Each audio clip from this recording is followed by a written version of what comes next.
Quorum হবে 60 জন। অধিবেশনটা ডাকবে কে এটা বলা নাই, কিন্তু আইনে বলা আছে যে অধিবেশনের স্পিকার হবে না তো, কারণ এখানে তো যেহেতু আলাদা অংশ নেয় নাই, এখন তো স্পিকার নাই। কিন্তু স্পিকার না হলে কিভাবে সমাধান হবে এখানে বলা আছে। স্পিকার যদি না থাকে তাহলে এই 78 জনের ভিতরে বয়োজ্যেষ্ঠ একজন সদস্য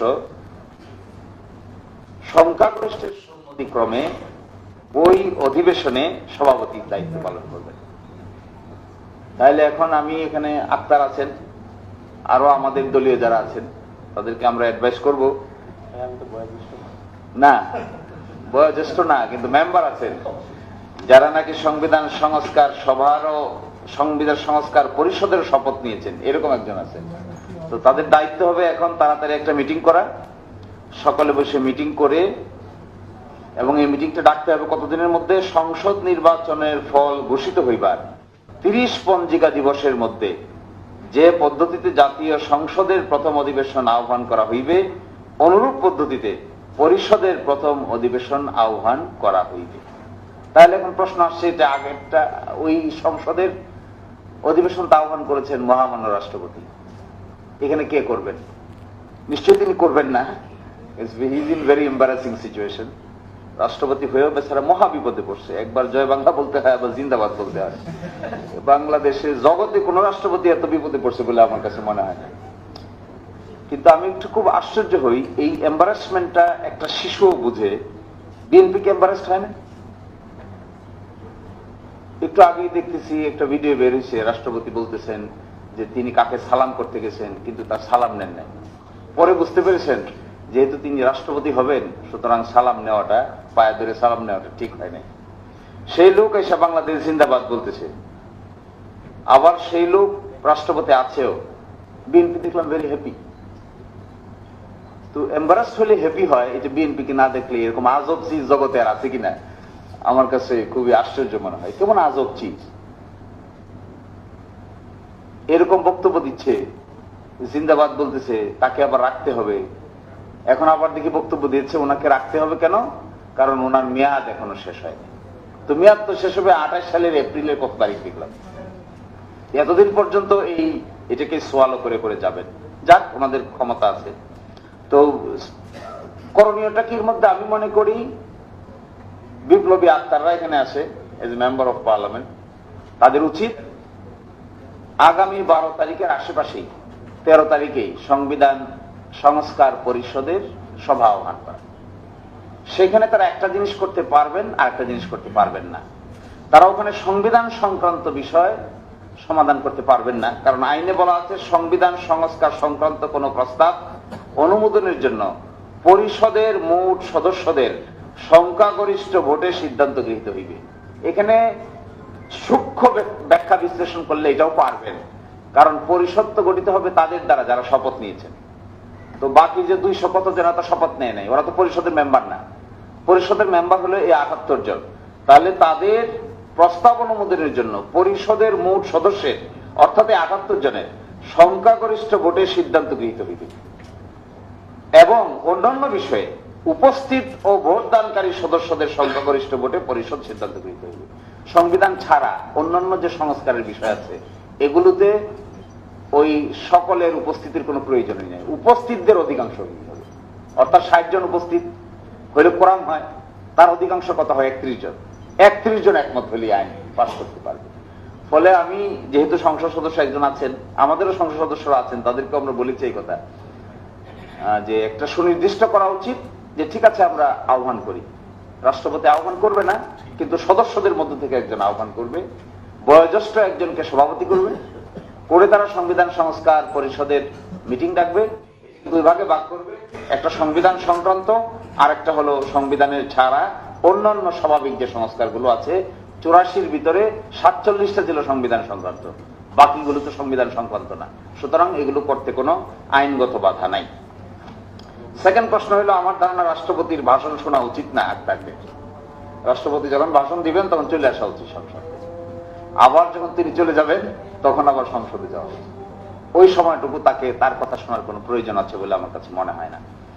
আর 3 নম্বর হলো, আমি খুবই আশ্চর্য হয়েছি, কোর্টে বিএনপি মেকানিজম করে মামলা করেছে। আচ্ছা, এত কাঁচা মেকানিজম কেউ করে যা সব বোঝা যায়, সব দেখা যায়? আমার মনে হয় এদের বুদ্ধি শুদ্ধি কম। এত যে কম বুদ্ধি এটা আমি আগে ভাবি না। আমি ভাবতাম খুব সফিস্টিকেটেড ইন্টেলেকচুয়াল পিপল, যাদের capacity is very high, intellectually খুবই সেন্সিবল, এরকম মনে হইতো আমার কাছে। কিন্তু যে কাণ্ডটা কোর্টে ঘটাইছে, দুইটা উকিল ম্যানেজ করছে, আরেকটা চেম্বার ম্যানেজ করছে, নিজেদের কয়েকটা আইনজীবী ম্যানেজ করছে, অ্যাটর্নি জেনারেল অফিসকে বলছে তোমরা অপোজ করো না। এগুলো যে করছে এরা আবার সব কুইট। একই কারবার। কোর্টে গিয়ে যখন আমরা বললাম যে একই কারবার, তো কোর্টের বিষয় না, এটা তো হলো বিষয়টা তো হলো রাজনীতিবিদদের আলাপ আলোচনা করে বাইরে সেটেল হয়েছে। কোর্টের ফাংশন কি? আপনারা দুইজন বসে কিভাবে বুঝবেন দেশে বিপ্লব ঠিক হয়েছে না বেঠিক হয়েছে? আপনারা দুইজন বিচারক, তার মধ্যে একজন হলো আবার এই সরকারের আমলে অ্যাপয়েন্টেড বিচারক। তো আমি কোর্টে বললাম দাঁড়ায়, আচ্ছা ভাইলট, যদি এটা যায় তা আপনিও তো যান। যদি সংস্কার প্রস্তাব পুরাটা চলে যায় তা আপনি থাকেন? কারণ যে অর্ডিন্যান্সের আলোকে আপনি অ্যাপয়েন্টেড হয়েছে, এই অর্ডিন্যান্স তো এই সরকার আসার পরে, অভ্যুত্থানের পরে 133টা অর্ডিন্যান্সের একটা অর্ডিন্যান্স হলো বিচার বিভাগের অ্যাপয়েন্টমেন্টের জন্য একটা কমিশন গঠন করে নিয়োগ। ওই কমিশনের অধীনে আপনিও নিয়োগপ্রাপ্ত। আপনি এটার বিরুদ্ধে রুল দিচ্ছেন, তা আপনি থাকবেন কই? একটা রক্তের উপর দাঁড়াইয়া এই কথা, এই কাজ করা যায়? আশ্চর্য ব্যাপার। আমার তো ধারণা এই প্রতিটা চেয়ারের পিছনে ছোপ ছোপ রক্ত আছে, যে চেয়ারগুলোতে পরবর্তীতে সংস্কারের পরে যারা বসছে, 5ই আগস্টের পরে যারা এই চেয়ারগুলোতে বসছে, তাদের নিচে তো আমার ধারণা রক্তের ছাপ লেগে আছে চেয়ারের পরতে পরতে। বলা যায় বলে এটা বলে সঙ্গে প্রেসিডেন্ট আদেশ দিতে পারে না। তো কোর্টকে আমি সেদিনই বলেছিলাম, আমাদের কথা শোনার কথা না, কিন্তু তারপরে এক্সট্রা অর্ডিনারি শুনেছে, সিনিয়র অ্যাডভোকেট অ্যাভয়েড করতে পারে না। বললাম যে ঠিক আছে, সব বাদ, বাদেই যদি দিতে হয় সব বাদ, চলেন আমরা 4 অগাস্টে যাই, let us go back to 4th August. তাহলে কি আপনি থাকেন? বলছে না, আমি থাকি না।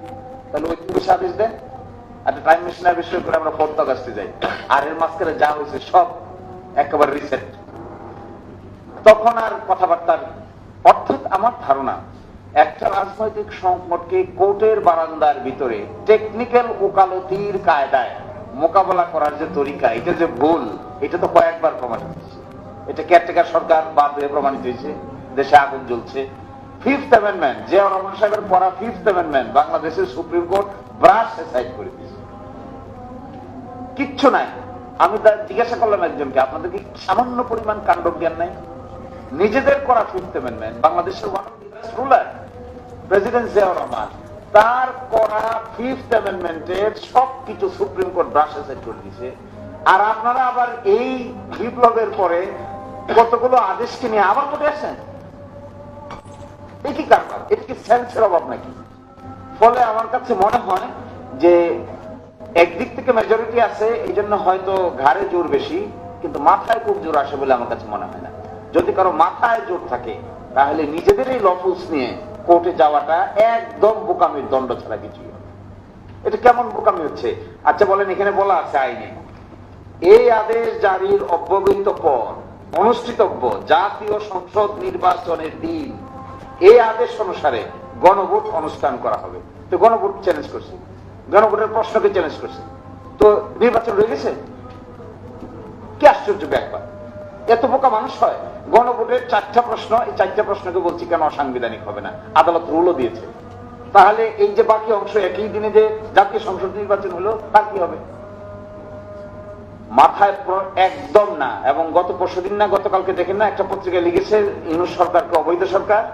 এবং আমি শিওর আগামী 1-2 মাসের ভিতরে বর্তমান সরকারকে অবৈধ সরকার লেখার লোকও রেডি হয়ে বসে আছে। এবং আমি বলছিলাম যে কেন প্যান্ডোরার বক্স ওপেন করতেছেন, বুঝতেছেন না তো? তো কেউ বলে যে কেমন করে প্যান্ডোরার বক্স? যে এমন এক প্যান্ডোরার বক্স ওপেন করতেছেন যা ঘুরে ফিরে নিজের দিকে আসবে, এবং এমন ভাবে নিজের দিকে আসবে যেটা আপনারা টেকেল দিতে পারবেন না। তাহলে আপনি শুরু রাখছেন না কেন? এটা তো ওই যে আমাদের এলাকা সুনামগঞ্জ, এখানে বর্ষার সময় জ্যৈষ্ঠ মাসে পানি আসে, প্রথম একটা সামান্য ফাটা হয়, এই ফাটা দিয়ে সামান্য একটু পানি ঢুকে 1 ঘন্টার ভিতরে এমন পানির স্রোত বাড়ে, আর বাদ দিয়ে কোনো কিছু আটকানো যায় না। এখন যা করতেছি বিএনপি, সে মনে করতেছে আমি খুব খুশি। কেন খুশি? আমি তো একটা রুল পেয়েছি। এই কয়দিন পরে যে নিজের জামা কাপড় নিয়ে কাঁদ দিবে, এইটা মাথায় তাদের একদম নাই, এই বাঁধভাঙা জোয়ারের সামনে পড়বে। ফলে এগুলো থেকে মুক্তির জন্য আমার কাছে একটা মাত্র কথা আছে, রাজনৈতিক কথা, তো রাজনীতিবিদরা আছে বলবেন, একটা পার্লামেন্টের করা উচিত, সংবিধান সংস্কার পরিষদের সভা আহ্বান করে। Let it be call for. পার্লামেন্টের মেম্বার আছেন, পার্লামেন্টে আরেকটা রুমে আপনারা আহ্বান করেন, আহ্বান করে বসেন, আলোচনা শুরু করেন। ওনারা সংসদ চালায়, আপনারা সকালবেলা সংসদ করেন, বিকালবেলা সংবিধান সংস্কার সভা করেন। এরপরে অগ্রসর হোক। আর প্রেসিডেন্টের ভাষণের সময় থাকার দরকার নাই, যাওয়ার পরে আবার গিয়ে ঘুরে এই প্রতিবাদটা জানান। আর এই সমস্যাটার সমাধান যদি বের করতে পারে সংবিধান সংস্কার সভা বসে, তাহলে আমার ধারণা একটা নতুন ডাইমেনশন হইতে পারে এই পলিটিক্স। আর থার্ড হলো, আমি মনে করি একই সাথে কনস্ট্রাকটিভ ভূমিকা পালন করার জন্য এনসিপি সহ সকলেরই কনসেপ্টে গিয়ে সরকারের উপর একটা প্রচন্ড ওয়াচডগ ক্রিয়েট করা দরকার, যেন তারা চাইলেই ডাইনিভাবে যেতে না পারে। আসসালামু আলাইকুম। ধন্যবাদ শিশিমণি।